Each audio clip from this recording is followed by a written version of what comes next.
അപ്പൊ എന്തായാലും എല്ലാവരും അടിപൊളി വൈബാണ്. എന്തായാലും നമുക്ക് അടിച്ചു പൊളിച്ച് പോവാം, ഗംഭീരമാക്കാം. ഒരുപാട് സന്തോഷം. പാട്ടുകളൊക്കെ കേട്ടിരിക്കുന്നു. നമ്മളെന്തായാലും തുടങ്ങിയിട്ടേ ഉള്ളൂ. ഇപ്പോൾ തന്നെ ഡാൻസ് ഒക്കെ കണ്ടു. നമ്മൾ ഇനി ഒരുപാട് പോകാനുണ്ട്. ഫസ്റ്റ് ഹാഫ് പോലും ആയിട്ടില്ല. അപ്പോൾ ഞാൻ അതിനു മുമ്പ് ഒരു കാര്യം ചോദിക്കുകയാണ്, എൻ്റെ പ്രോഗ്രാം ആരെങ്കിലും എന്നെ കണ്ടിട്ടുണ്ടോ? ഇല്ല എന്ന് സത്യസന്ധമായിട്ട് അവൻ വഴിപടി പറഞ്ഞു. അതാണ്, അങ്ങനെ ആയിരിക്കണം നമ്മൾ. സത്യം ഇല്ലാന്ന് ഒറ്റ സ്വരത്തിൽ അങ്ങ് പറഞ്ഞു. അവൻ കൊച്ചി മഹാരാജാസ് എവിടെ? മഹാരാജാസ് അവിടെ. Okay okay. അപ്പൊ ഞാനൊരു മഹാരാജാസുകാരനാണ്. അപ്പൊ എൻ്റെ ഒരു എന്താ പറയുക, നമ്മുടെ സെയിം കോളേജിൽ ആളുകൾ ഉണ്ടെന്നുള്ളതിന് ഒരുപാട് സന്തോഷം. ഇനി ഞാൻ അധികം പറ്റുന്നു. അപ്പൊ ഇങ്ങനത്തെയൊക്കെ പരസ്യം നമ്മൾ ക്രൂരതകൾ ചെയ്യാറുണ്ട്. അപ്പോൾ അങ്ങനെ ഒരു സംഭവത്തിലേക്കാണ് നമ്മൾ കടക്കാൻ പോകുന്നത്. പക്ഷെ എനിക്കൊരു കൊതി ഇവിടെ വെച്ച് തോന്നി. ഇവിടെ എല്ലാവരും പാട്ട് പാടുന്നതുകൊണ്ട് ഞാനും ഒരു പാട്ടിൻ്റെ ഒരു വരികളിലൂടെയാണ് സ്റ്റാർട്ട് ചെയ്യുന്നത്. പക്ഷെ ഞാൻ വലിയ പാട്ടുകാരനൊന്നും അല്ല. ശ്രമിച്ചു നോക്കാം. എൻ്റെ സ്വന്തം ശബ്ദത്തിലല്ല പാടുന്നത്. ഞാൻ പാടുന്ന ഒരു ഗായിക നമ്മളെ വിട്ടു പിരിഞ്ഞു പോയെങ്കിലും നമ്മൾ ഇന്നും ആ ഗായികയുടെ പാട്ടുകളൊക്കെ കേൾക്കാറുണ്ട്. നമ്മുടെ പ്രിയപ്പെട്ട വാണിയമ്മ, വാണി ചേരാം. ആ ഒരു 4 വരി ഞാൻ വാണിയമ്മയുടെ വോയിസിൽ പാടാം. ഇഷ്ടപ്പെട്ടാൽ ശബ്ദം അതുപോലെ തോന്നുകയാണെങ്കിൽ പടക്കം പൊട്ടുന്നവരെ കയ്യിൽ മാത്രം മതി, വേറെ ഒന്നും വേണ്ട. ഓക്കെ, പോവാം. പ്ലേ ചെയ്തോ.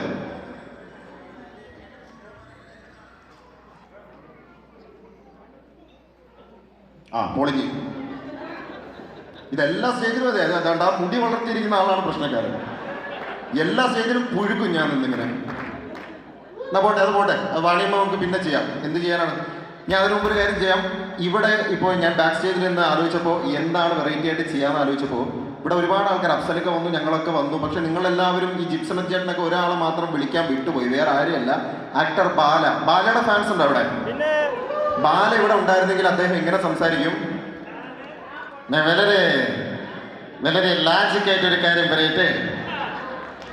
എവിടെയാണ് ജിപ്സൺ? എവിടെ ജിപ്സൺ?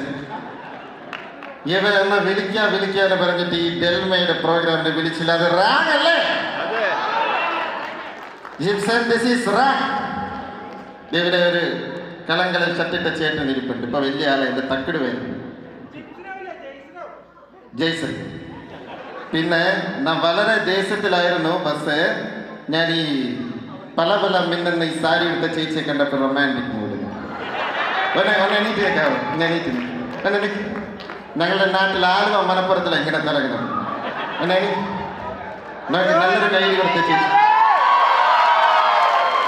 ചേച്ചി ഒന്ന് സ്റ്റേജ് വരെ വരാം. സ്റ്റേജ് കയറി വാ.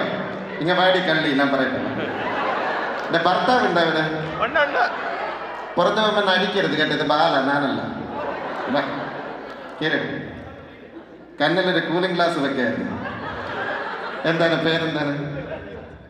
അബിത. എത്ര സുന്ദരിയായിട്ടിരിക്കണം. ഈ അബിതനെ നോക്കിയിട്ട് ഞാൻ ഒരു ഡയലോഗ് പറയാതെ. എൻ്റെ സിനിമയിലെ ഡയലോഗ് അല്ല, അത് ഹൃദയം സിനിമയില് പ്രണവ് പറയുന്ന ഒരു ഡയലോഗ്. ഞാൻ പറയട്ടെ? എടി അബിത, നീ മുടി ഇങ്ങനെ പെണച്ച് കെട്ടി വെക്കരുത്. നീ മുടി അലിച്ചിട് ഇതുപോലെ. നല്ല രസമുണ്ടോ നിന്നെ കാണാൻ? ഞാൻ ഒരു ഐ ലവ് യു പറയട്ടെ. I love you. മിക്കവാറൊന്നും എനിക്ക് അടിയുള്ളൂ. എന്തായാലും താങ്ക് യു. സ്റ്റേജ് വരെ കയറി നല്ലൊരു കൈഡി കൊടുത്താൽ വിജയിച്ചിരിക്കും. പറഞ്ഞപ്പോൾ തന്നെ സ്റ്റേജിലേക്ക് കയറി വന്നല്ലോ. അപ്പോൾ ഇനി ഞാൻ ഉദ്ദേശിക്കുന്നത് ഇതുപോലെ ഒരുപാട് ആൾക്കാർ ഇങ്ങനെ വന്നു കഴിഞ്ഞാൽ വലിയ രസമായിരിക്കും. ഇപ്പോൾ നമ്മളൊക്കെ ഒരുപാട് ഇഷ്ടപ്പെടുന്ന ഈ സിനിമാ നടന്മാരൊക്കെ പോലെ തന്നെ ഇഷ്ടപ്പെടുന്നൊരു പൊളിറ്റീഷ്യനുണ്ട്. ഞാൻ അദ്ദേഹത്തിൻ്റെ ഭയങ്കര വലിയ ഫാനായിരുന്നു. കാരണം അദ്ദേഹത്തിൻ്റെ സംസാര രീതി വളരെ രസമാണ്. ആരാണ്? PC George. അപ്പോൾ ഈ PC ജോർജ് സാറോട് ഉണ്ടായിരുന്നെങ്കിൽ അദ്ദേഹം സംസാരിക്കും. ഞാനേ ഇവിടെ സത്യസന്ധമായിട്ടൊരു കാര്യം പറയട്ടോ. ഈ ഡെൽവയുടെ പരിപാടി എന്ന് പറഞ്ഞാൽ നമുക്ക് വേണ്ടപ്പെട്ട കുറച്ച് ചെറുക്കന്മാരുടെ ഒരു പരിപാടിയാണ്. അത് വരാതിരിക്കാൻ ഊക്കത്തില്ലെന്ന്. ആ കണ്ണാടി വെച്ച പെണ്ണില്ലേ, അവൾ പണ്ട് പാലയിൽ എൻ്റെ ചക്കര പെണ്ണാവും. അത് നിങ്ങൾക്ക് ആർക്കും അറിയത്തില്ല. അവളിപ്പോൾ അവിടെ പോയി മറഞ്ഞിരിക്കുക കണ്ണാടി വെച്ച്. നീ എപ്പോഴാണ് നീ പാലയ്ക്ക് വരിക? അപ്പോൾ ഏതായാലും നിങ്ങളെയൊക്കെ കാണാൻ സാധിച്ചതിൽ ഒരുപാട് സന്തോഷമുണ്ട്. ഡെൽബയ്ക്ക് എല്ലാവിധ ഓണാശംസകളുണ്ട്. ഡെൽബ വളർന്നു വരട്ടെ. ഇങ്ങനെയായിരിക്കും അങ്ങനെ പറയുന്നത്. അപ്പോൾ ഈ PC ജോർജ് സാറിനെ പോലെ തന്നെ നമുക്കൊരു നടനും ഒരു രാഷ്ട്രീയക്കാരനുമായ വേറൊരാളുണ്ട്. ആരാണത്? ഇപ്പം കേന്ദ്രമന്ത്രിയാണ്. ഈ സുരേഷ് ചേട്ടൻ്റെ ഒരു കാര്യം എന്ന് പറഞ്ഞു കഴിഞ്ഞാൽ ഇപ്പം ജിപ്സൺ ചേട്ടൻ വിളിച്ചു എന്ന് വിചാരിക്കുക. സുരേഷ് ചേട്ടനെ ഈ പ്രോഗ്രാമിൽ വിളിക്കുന്ന സമയത്ത് അദ്ദേഹം സംസാരിക്കുന്നത് എങ്ങനെയായിരിക്കും? ഒരുപാട് സന്തോഷമുണ്ട്. കാരണം ജിപ്സം ഒരു പ്രോഗ്രാമിന് വിളിക്കാമെന്ന് പറഞ്ഞാൽ അത് ഡെൽമയുടെ പ്രോഗ്രാമിനായിരിക്കും. ഞാൻ തീർച്ചയായിട്ടും ജിപ്സണോട് പറഞ്ഞു ഞാൻ വരും. അവിടെ ഓർക്കസ്ട്ര ടീം വേണമെന്ന് ഞാൻ പറഞ്ഞു. കാരണം എനിക്ക് പാട്ട് പാടണം. ഇളയുന്നില്ല പൊളിക്കുന്നത് ഇതയം പറ നനയ്ക്കുന്നത്. ഇപ്പൊ എന്തായാലും ഒരുപാട് സന്തോഷം. ഇങ്ങനെയൊക്കെ പുള്ളി ഫോണിൽ സംസാരിക്കും. എന്നിട്ട് ഇവിടെ ഈ സ്റ്റേജിൽ വന്നു കഴിയുമ്പോൾ പുള്ളി എന്ത് പറയുന്നറിയോ? നിങ്ങളൊക്കെ ആരാ? ഡെൽമാരാ? ജിപ്സണാരാ? എനിക്കറിയത്തില്ല. ഇതാണ് പുള്ളിയുടെ ഒരു രീതി. ഇനി അതുപോലെ ഞാൻ കണ്ടുപിടിച്ച വേറൊരു കാര്യമാണ്, നമ്മുടെ ആക്ടർ ലാൽ സാറിന് എല്ലാവർക്കും ഇഷ്ടമല്ലേ, താടി വെച്ച ഇറങ്ങി. ഇത് ഞാൻ പണ്ട് ഫ്ലവേഴ്സിൽ പോയി പറഞ്ഞു. അതിനുശേഷം ഇങ്ങേരെ പറ്റി എല്ലാവരും ട്രോൾ ചെയ്തുകൊണ്ടിരിക്കും. എനിക്ക് തോന്നിയൊരു കാര്യം പറഞ്ഞാൽ വേറൊന്നുമല്ല, ലാൽ സാർ സംസാരിക്കുമ്പോൾ നമ്മൾ ശ്രദ്ധിച്ചിരിക്കണം. കാരണം ഇവിടെ വന്ന് സംസാരിച്ച ചില കാര്യങ്ങൾ നമുക്ക് പിടികിട്ടില്ല. അത് ലാൽ സാറിന്റെ കുഴപ്പമല്ല, ഈ ഇതിൻ്റെയൊക്കെ പ്രശ്നമായിരിക്കും, ഈ സൗണ്ടിന്റെ പ്രശ്നമായിരിക്കും. എന്നാൽ ഞാൻ പ്രത്യേകം പറഞ്ഞുതരാം. കാരണം ഒരുപാട് നടന്മാരിങ്ങനെ അഭിനയിക്കുമ്പോൾ നമുക്ക് സെന്റിമെന്റ് സീനൊക്കെ ചെയ്യുമ്പോൾ, ഇപ്പം മമ്മൂക്കയൊക്കെ സെന്റിമെന്റ് സീൻ ചെയ്താൽ നമുക്ക് കരച്ചിൽ വരും. പക്ഷെ ഇങ്ങേരെ എപ്പോൾ സെന്റിമെന്റ് സീൻ ചെയ്ത് കരയുന്നുണ്ടാൽ എനിക്ക് ചിരി വരും. അതെന്താണെന്ന് ഞാൻ വളരെ ഇതായിട്ട് കാണിച്ചത്. പഴയ തെങ്കാശി പട്ടണം വൺ മാൻ ഷോ ഒക്കെ നമ്മൾ കണ്ടിട്ടില്ല. അതിൽ പുള്ളി കരയുന്നത് ഇങ്ങനെയാണ്. ഞാൻ ടി വി വെക്കും, ഇയാൾ വന്ന് കരയുന്നത്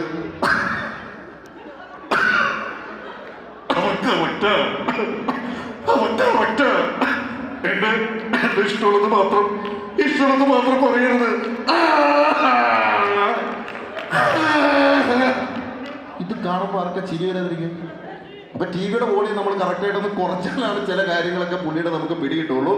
ഇനി അതുപോലെ തന്നെ വേറൊരു കാര്യം ഞാൻ നിങ്ങളോട് ചോദിക്കണം. അതും കൂടെ കഴിഞ്ഞതിന് ശേഷം വേറൊരു, ഞാൻ പറഞ്ഞല്ലോ നേരത്തെ ഡബ്ബിംഗ് ആർട്ടിസ്റ്റ് ആണ്, അപ്പോൾ വേറൊരു പ്രയോഗം കൂടി ഞാൻ എടുത്ത് വെച്ചിട്ടുണ്ട്. അതിന് മുമ്പ് എല്ലാവരോടും ചോദിക്കുകയാണ്, ഇവിടെ 90s പാട്ടുകൾ ഇഷ്ടപ്പെടുന്ന ഉദിത് നാരായണന്റെ ഫാൻസ് എത്ര പേരുണ്ട്? ഇഷ്ടമാണ്. ഇനി ഈ ഉദിത് നാരായണന്റെ ഒരു കാര്യം പറഞ്ഞു കഴിഞ്ഞാൽ, ഉദിത് നാരായണൻ ഞാൻ കണ്ടുപിടുത്തമാണ്. ഇദ്ദേഹം ഒരുപാട് പാട്ടുകൾ പാടിയിട്ട് ഞാൻ വലിയൊരു കട്ട ഫാനാണ് ഉദിത് നാരായണന്റെ. അപ്പൊ ഈ ഉദിത് നാരായൺ സിനിമയിലൊക്കെ ഒരുപാട് വിഷമിക്കുന്ന പാട്ടുകൾ പാടിയിട്ടുണ്ടെങ്കിൽ ലൈവായിട്ട് ഇപ്പോൾ അപ്സരയ്ക്കൊക്കെ വന്ന് പാടി പോലെ ഇതുപോലത്തെ സ്റ്റേജിൽ പാടുമ്പോൾ പുള്ളി ഭയങ്കര സന്തോഷമാണ്. എന്തോ സന്തോഷത്തിന് മരുന്ന് കഴിക്കേണ്ടെന്ന് തോന്നുന്നു. കാരണം പുള്ളി സങ്കടത്തിൽ പാടില്ല. ഏത് പാട്ടാണെങ്കിലും പുള്ളി സന്തോഷത്തിലെ പാടുള്ളൂ. അപ്പം എനിക്ക് തോന്നിയൊരു കാര്യമാണ്, നിങ്ങൾ യൂട്യൂബൊക്കെ എടുത്ത് നോക്കിയാൽ മതി. പുള്ളി കോട്ടൊക്കെ ഇങ്ങനെ മാറ്റി കൈയൊക്കെ വെച്ച് ഇങ്ങനെ ആക്ഷൻ സോങ്ങൊക്കെ അടിച്ച പാടുള്ളൂ. നമ്മുടെ മലയാളത്തിൽ വളരെ ഒരു ഗംഭീരമായിട്ടൊരു സോങ് ഉണ്ട്, വളരെ വിഷമമാണ് ആ സോങ്. ദൂരെ ഇന്നലെ എൻ്റെ നെഞ്ചിലെ എന്ന് പറയുന്ന, ദൂരെ നിന്നും പിൻവിളി കൊണ്ട്, നമ്മുടെ ഗിരീഷ് ഏട്ടൻ്റെ വരികൾക്ക് ദാസേട്ടൻ പാടിയ പാട്ട്. ഇത് ദിലീപേട്ടനാണ് അഭിനയിച്ചെങ്കിൽ തീർച്ചയായിട്ടും ഉദിച്ചായിരിക്കും പാടുന്നത്. അപ്പൊ പാടുമ്പോൾ തുടങ്ങുന്ന വിടുന്നതായിരിക്കും. നിങ്ങൾ ശ്രദ്ധിച്ചോ, ചാരണത്തിൽ നിന്ന് പുള്ളി തുടങ്ങും. സിറ്റുവേഷൻ ആലോചിക്കണം. ദൂരെ നിന്നും പിൻവിളിക്കൊണ്ടെന്ന് ആരും വിളിച്ചില്ല, കാണാ കണ്ണീരിൻ കാവലിനുള്ളിൽ ആരും തുടച്ചില്ല,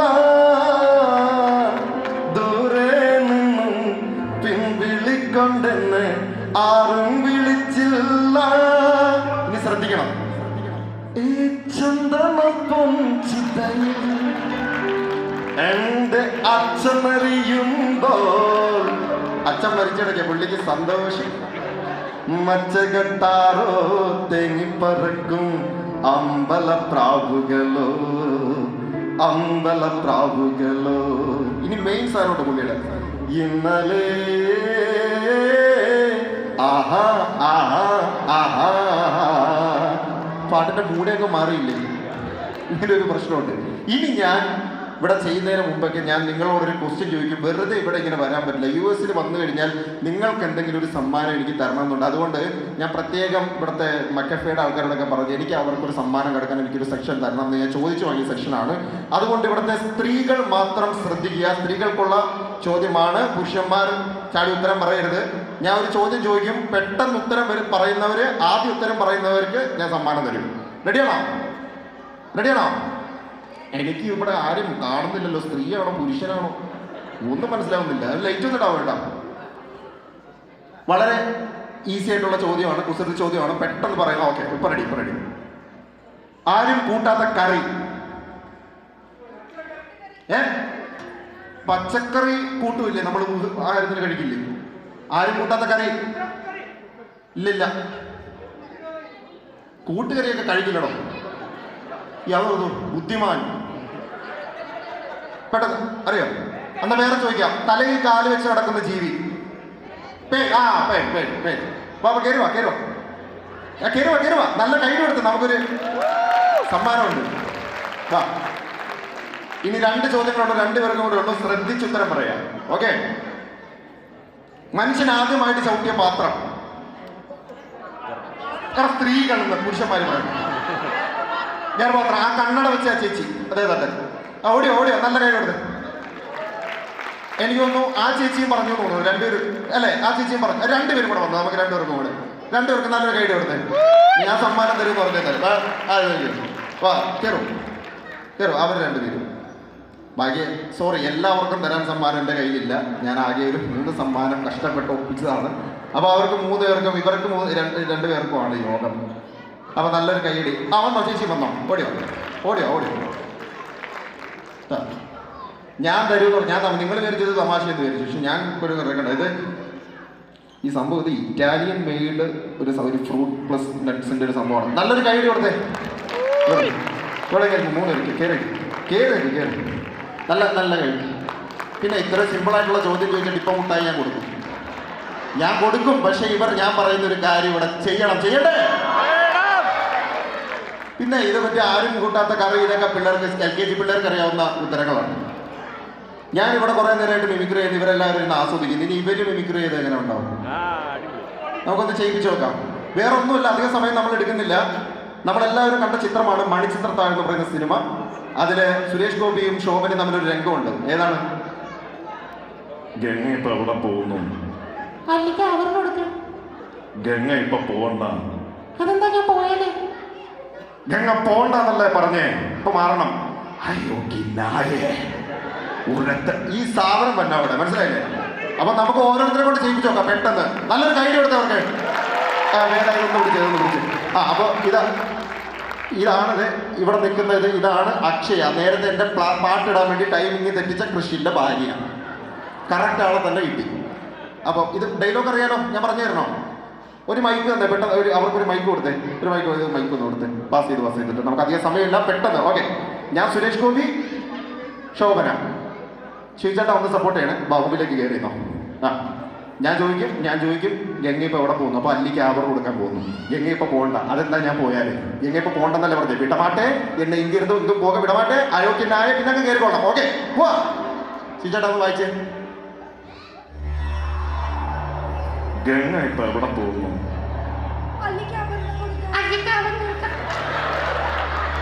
ഗംഗ ഇപ്പൊ എവിടെ പോകുന്നു? എവിടെ ജോയാലു കാസില? ഗംഗ ഇപ്പൊ എവിടെ പോകുന്നു? ഇത്തിരി ഇഷ്ടമായിട്ട് പറ. ഗംഗ ഇപ്പൊ പോവണ്ട. ഗംഗ പോണ്ടെന്നല്ലേ പറഞ്ഞേ? ഗംഗ പോണ്ട. മറന്നുപോയി.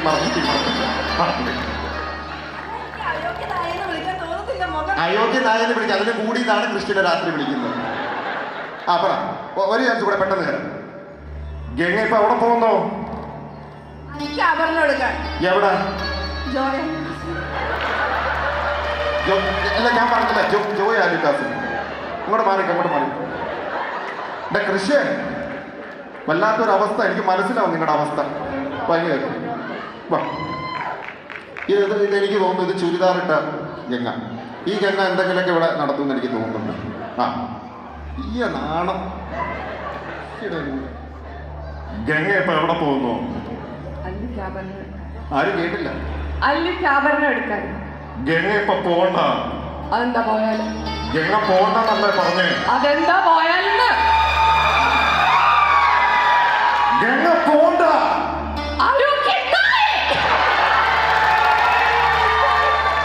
എവിടെ ഭർത്താവ്? എവിടെ? കാണാൻ എന്തൊരു സുന്ദരി വായന വരുന്നോ? അങ്ങനെ തന്നെ വേണം ഭർത്താവ്. അവിടെ ഉണ്ടല്ലേ? എനിക്ക് മനസ്സിലാവും, അവസ്ഥ മനസ്സിലാവും. എന്തായാലും കൊള്ളായിരുന്നു തോന്നല്ലേ? നല്ല കൈഡി കൊടുത്തേ.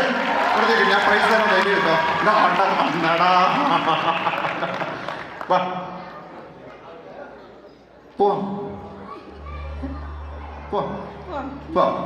ഗംഗ ഇപ്പൊ എവിടെ പോകുന്നു? അല്ലിക്ക് ആഭരണം എടുക്കാൻ. എവിടെ പോകുന്നു? ആഭരണം എടുക്കാൻ. ഗംഗ ഇപ്പൊ പോണ്ടെന്നല്ലേ പറഞ്ഞേ? അതെന്താ ഞാൻ പോയാ? ഗംഗ പോണ്ട. അയ്യോ വയ്യ. ഈ നാഗോലിക്ക് വയ്യ. മേല വിടമാട്ടിയേ. ഗംഗ ഇപ്പൊ പോണ്ടെന്നല്ലേ പറഞ്ഞേ? എന്താ പോയാല് ഗംഗ പോണ്ട. വിടമാട്ടെ മാറേക്ക് അവിടെ പോ ഇങ്ങോട്ട് അയ്യോ ഈ ഗംഗയുടെ ഒരെണ്ണം കിട്ടിയ ഞാൻ തീർന്നു. ഓക്കെ പോവാ. ഗംഗ ഇപ്പൊ എവിടെ പോകുന്നു? അല്ലിക്ക് ആഭരണം എടുക്കാൻ ഞാൻ അലിക്ക് ആപ്പിനോട് അങ്ങനെയല്ല മോഡുലേഷൻ വരണം. ഗംഗ ഇപ്പൊ എവിടെ പോകുന്നു? അല്ലിക്ക് ആഭരണം എടുക്കാൻ ഗംഗ ഇപ്പൊ പോണ്ട. അതെന്താ പോയാ ഗംഗ പോണ്ടെന്നല്ലേ പറഞ്ഞേ? വിടമാട്ടെ മൈക്ക് വെച്ച് പറ. വിടമാട്ടെ അയ്യോ കിടാവേ. പോയി പൊളിഞ്ഞ് എന്തായാലും ഒരു കൈയ്യടി കൊടുത്തേക്ക്. അപ്പൊ ഞങ്ങൾക്ക് 4 പേര് വാ. ഇതിലാർക്കാ ഞാൻ സമ്മാനം കൊടുക്കണ്ടേ? നിങ്ങൾ പറ. ആർക്ക്? ഓ നല്ലൊരു കൈയ്യടി കൊടുത്തേ. മിഠായി ഇവിടെ. എന്താ കൊടുത്തു. നല്ല കൈയ്യടി കൊടുത്തേ. ഞാൻ തരുമെന്ന് പറഞ്ഞു തരും. എന്തായാലും ഇതുപോലെ തന്നെ കണ്ടിന്യൂ ചെയ്യുക. ഭർത്താവിന് ഇടയ്ക്ക് 2 റൊക്കെ കൊടുക്കുക. ഓക്കെ പൊക്കോളൂ. എന്താ ഇവർക്ക് അല്ല അക്ഷയല്ലേ രണ്ടാമത് എന്താ ചെയ്തത്? അക്ഷയക്ക് കൊടുക്കാം. ഇത് നിങ്ങൾ പകുതി മുറിച്ചെടുത്തോ. കൊടുക്കണം കേട്ടോ, ഒറ്റയ്ക്ക് എടുക്കരുത്. അപ്പോൾ എന്തായാലും ഒരുപാട് സന്തോഷം. ഞാൻ തൽക്കാലം ഒന്ന് വേദിയിൽ നിന്ന് പോവുകയാണ്. ഞാൻ വേറൊരു ഐറ്റം കൂടെ ഉണ്ട്, ഞാൻ ചെയ്യാം. നമുക്ക് കുറച്ച് പാട്ടുകളൊക്കെ കേട്ടിട്ട് നമുക്ക് ചെയ്യാം. ഇഷ്ടപ്പെട്ടോ? ഓ താങ്ക് യു. അപ്പോൾ ഞാൻ ഇട്ടോടെ വരാം. Thank you so much.